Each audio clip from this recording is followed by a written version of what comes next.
Hello everybody, welcome back. Today as well we have got you another video. In this video I'll show you the tutorial regarding Skip the Dishes driver app.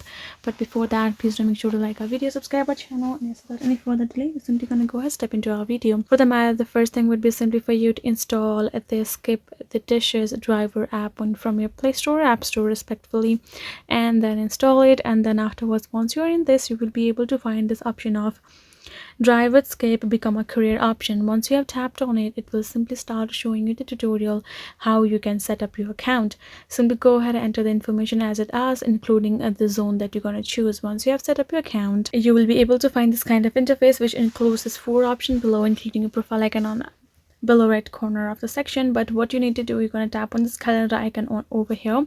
Once you have tapped on it, you will be able to see the open shifts that are available, and you can also make your my shifts list over there whenever you need to go. And availability also you can check on top right corner section if you tap on it. Once you have chosen off, once you have right away signed in and make yourself available, you will be able to start getting the new offers notification on your app.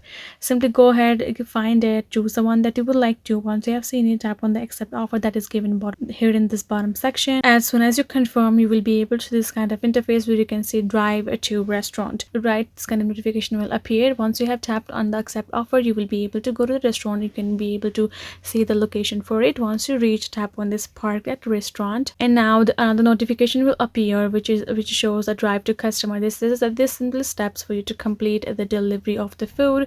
You're simply gonna go ahead, confirm it, and reach the customer's place. Tap on this park at customer. Once you're done so, you will be able to complete your delivery for that particular customer, provide them the food, accept the payment, and they're gonna come back and that particular offer will be completed and will be listed in the completed section. So this is the simple tutorial for you to do. So if you have a specific question regarding any of the settings and the service, make sure to leave them in the comments below. And thank you so much for watching. I'll see you guys in our next video.